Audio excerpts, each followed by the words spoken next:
So this was a fanfiction idea that was voted on over on Patreon. I want to thank you guys for that one. And this is a Warhammer 40k Owl House alternate universe that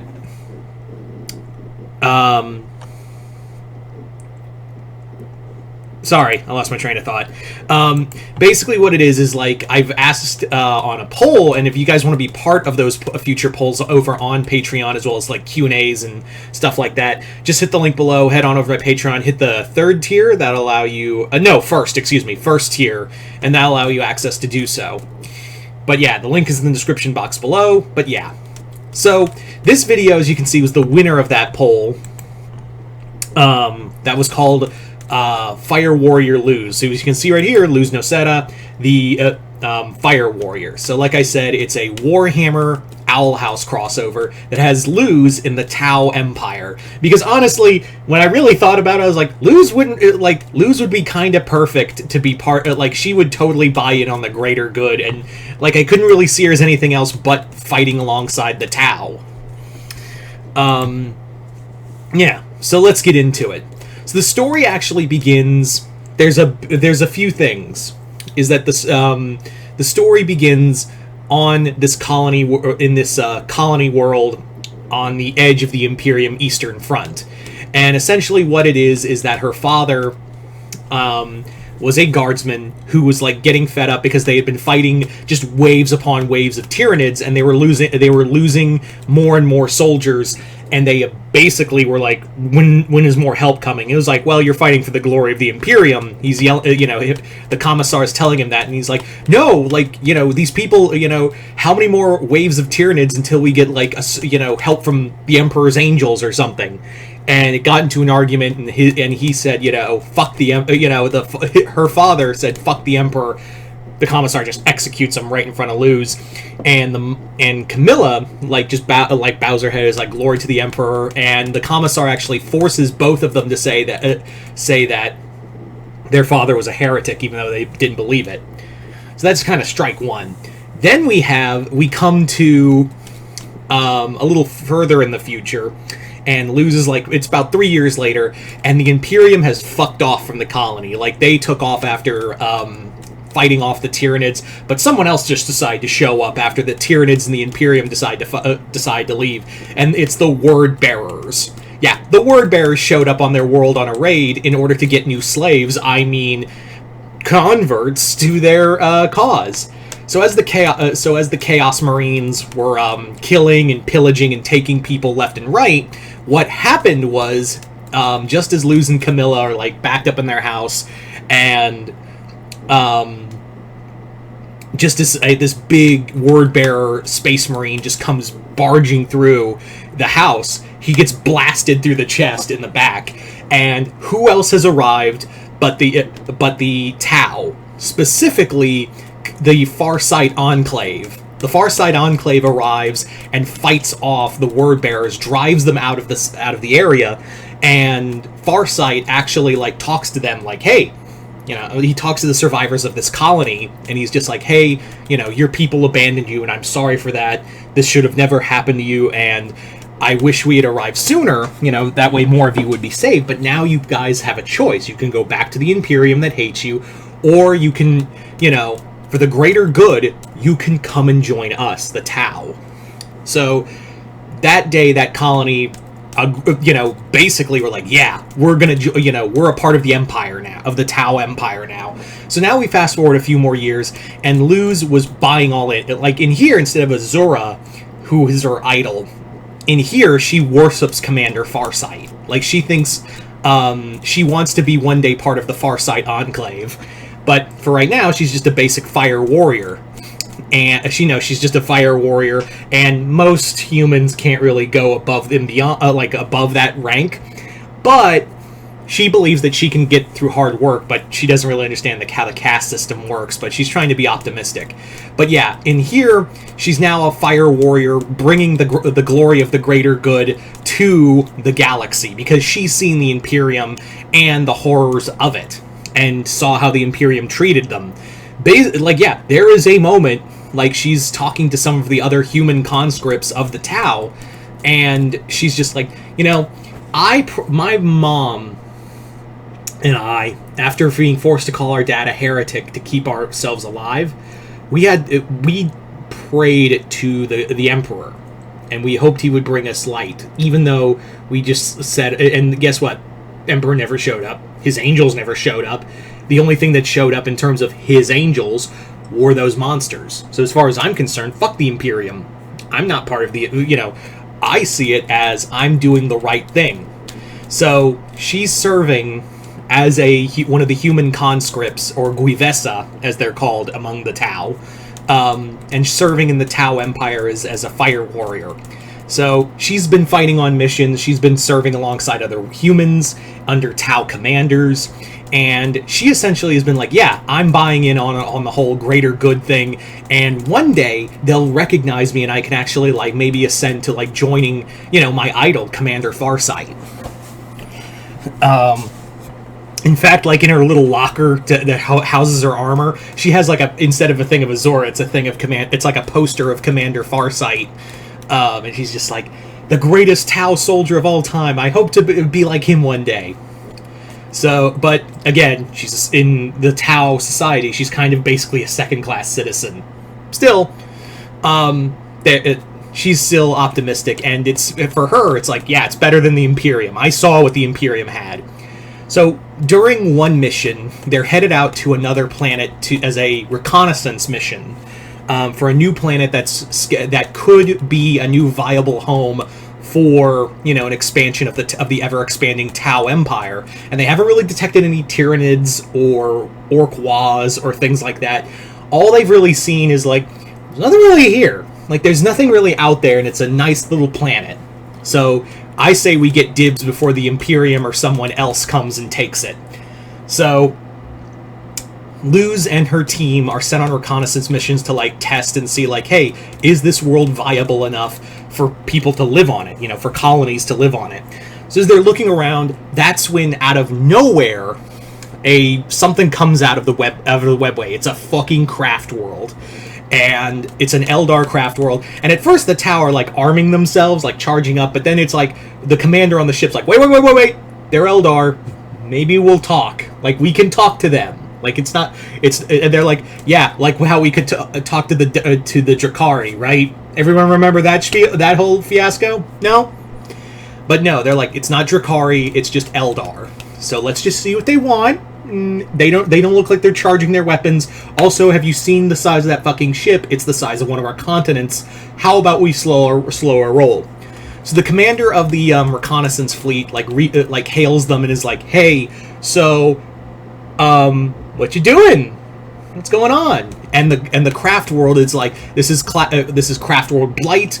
We are, this world is under our jurisdiction. Beat it. And he's like, well, I'm sorry, but we didn't, with all due respect, craft world, we got here first, and there was no sign of any Eldar home. Is this a maiden world? Like, as we've understood, like, you guys have maiden worlds. Maybe we can come to an agreement. We can work on this. And craft world Blight essentially says, get out. And he's like, okay. But we have troops down there. It's like, you got 5 seconds. Gotcha. So, the Eldar reconnaissance fleet is like, we're gonna come back, so you better not be here when our fleet arrives. And the craft world Blight says, oh, please, we'll be ready. So the reconnaissance fleet leaves. They do leave the message of, hey, you guys gotta hide, because there's, this is we think this is an Eldar home, maiden world. You guys gotta hide, because we'll come back. We're coming back for this world, but they already know you're down there. You guys gotta hide. You ain't getting out, because just hide out, bunker down, and stay sharp. So Luz and her squad are like, oh shit.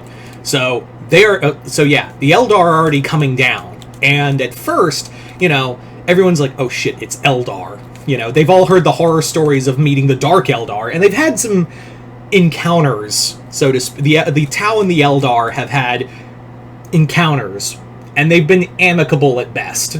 But Luz is like, well, it could have been worse. It could have been, Astartes, or the Imperium or Chaos.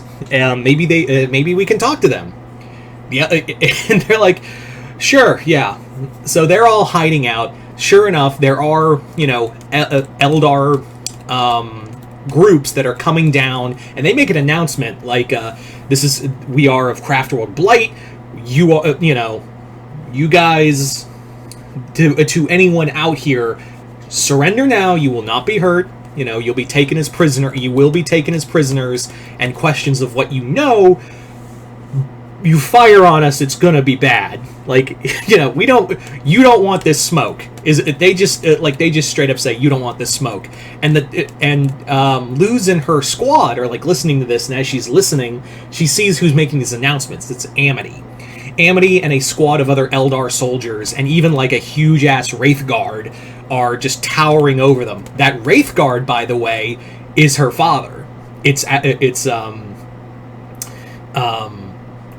Blight. Yeah, Alador in here, he's a fucking Wraith Guard. And there's also Willow, who is an Eldar Exodite. She's a member of the Exodites, and she's actually like trying to like speak through the plants to find out where they're, and she's like, they're over there. And for the moment before, Luz is like, come on guys, it won't be so bad. They can't see us. They're over there. Son of a bitch! So immediately, everyone starts drawing guns, but Amity's like, no, and just like waves her hand, and all the guns start flying out of the Tau squad's hand, and she's like, remove your helmets, let me see who you are, Tau, and they remove their helmets, and Amity's like, oh, you're all human, most of you are human. I do see some blue, I do see some Tau races, but I forgot that some of you humans joined the Tau. Mostly better than the Monkai, honestly. You've made a better choice. And Luz, when she's like looking at Amity, it's like that meme from Lego Batman. It's like, I just died in your arms tonight. Like, all she's seeing is Amity, and she's like, she's so pretty. and Amity's like, are you the commanding officer? You're so pretty. What? Nothing. Yeah. I'm the acting commanding officer. Kinda? Hi, I'm Luz. And they're like, well, do you know what world you're on? You're gonna come with us. You're gonna be, you guys are gonna leave your weapons. You're gonna be escorted back to our craft world, and we will hand you over to the Tau when they come back. You don't belong here. And they're like, why not? And they're like, you don't know what's on this world, do you? Like, you have no clue what is on this world. Like, you guys need to leave. And they're like, why? And then, sure enough, what happens is, like, there's something, like, there's shaking underneath the ground. And they're like, oh no, it woke up. And they're like, what? And that's when the moment it hits, like, Amity. And she's like, you don't get it. We've been trying to keep this world away from everybody and keep it from waking up, but all the activity here must have alerted the systems. And they're like, what systems? What's under here? And they're like, it's not we thought it was a maiden world. It's like, it's not a maiden world, it's a tomb world. And that's when it hits Luz. Oh god, this is a Necron tomb world.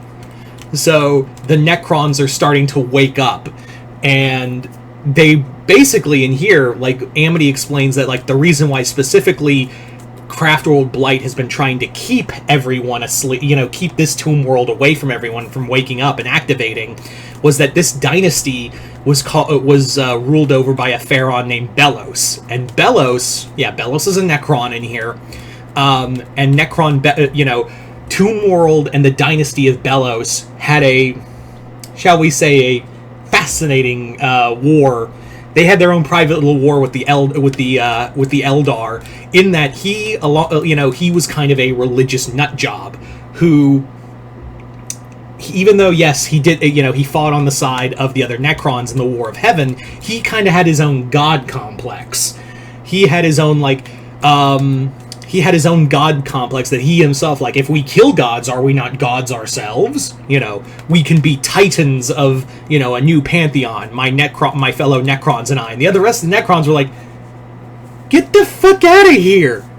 No, we're not what? Get the fuck out of here!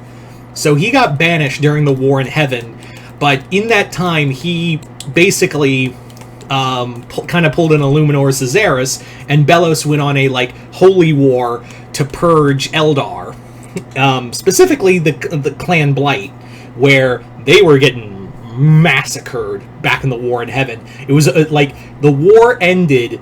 Thankfully, he went into sleep when when the Silent King ordered the sleeping protocols. So from there, the Craftworld Blight has been trying their best to keep Belos from waking up. They couldn't stop all the Necrons, but they were like, we gotta stop Belos because he's a fucking nut job.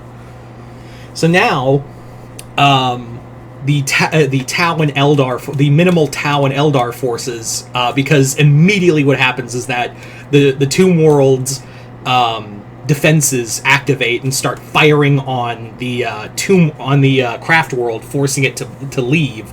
So now there's a minimal Tau and Eldar force on the planet, and Amity is like, oh shit, we gotta, we have to stop this world from waking up. We cannot let Belos, wake up. And his dynasty, we can't let Belos's dynasty wake up. And hopefully, both our Craft World's gonna go get help, and maybe your Tau will show up, and we can stop this together. But for right now, we have to keep, Pharaon Belos from waking up. So the Tau and Eldar, ally them, team up, and they travel deep into the Craft World in order to stop the awakening. While together, Luz and Amity are like, so, what's your story? What's your story? And Amity explains, I'm an Eldar. What do you mean? He's like, no, what's your story? You guys are Craft Worlders, I never met an Eldar before, I heard stories about the Dark Eldar, but I never met an actual, good Eldar. And they're like, there's no such thing as a good Eldar, only Eldar who want to survive. It's just the levels of that surviving. My family has been very border, the only reason we didn't get, she basically explains that her mother's a bitch and one of the leaders of Craftworld Blight, and the only reason they didn't go full Drakari was that they could, Adalia wasn't exactly smart enough to pull off any kind of stunt against Lilith or the other Drakari leaders. So they just decided to when they just went full Craft World and fucked off before Slanesh happened. So from there, the Blights have basically been ordered because no one, Ulthuan and the other, Iandin and the other Craft Worlders, are like, we don't trust the Craft World Blight because you guys are just borderline Dark Eldar. The only reason you're not is because you guys aren't, out there making homunculi and shit. So they were essentially forced to be like, we're going to put you on guard duty on your old enemy Belos. So, Luz is like, oh shit, that's tough. My I lost my dad to the Imperium, and then the Chaos, the Word Bearer showed up to try to take me away, and the Tau took me in, and they're like, so did they use pheromones or mind control on you? And they're like, no, we willingly accepted the Tau's, prophecy, the Tau's love of the greater good. And then she's like, greater good? Are you serious? Do you not know what you're human, you're one of those Guivesa. You guys are legitimately second-class citizens. And Luz is like, I'm not an idiot, I know that's true, but I watched my father get shot in the face because he begged for help, for our planet. And then my mother and I were forced to call him heretics to not get executed on the street either.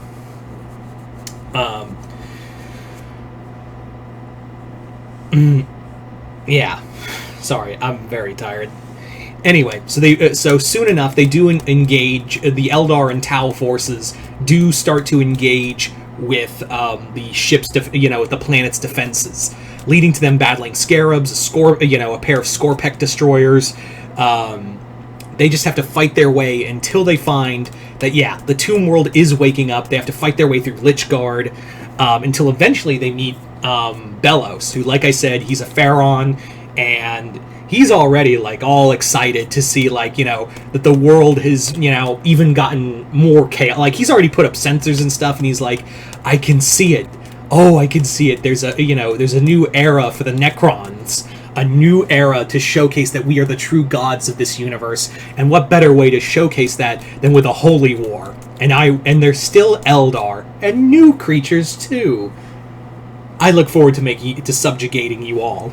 And so the fight breaks out. Amity, Luz, everyone just starts fighting Belos, but he clearly shows why he's so powerful. He's just throwing energy left and right, and Belos in here is also a chronomancer, like Oricon. So he's using time as a weapon, fighting left. They're trying to fight their way through it. In fact, there's even a moment where Belos actually almost destroys Alador's Wraithguard body, kills several more soldiers. It isn't until Luz tries to fight Belos head on.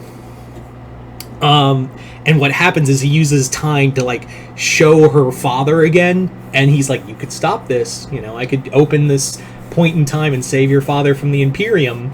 All you have to do is just, anoint me as your god.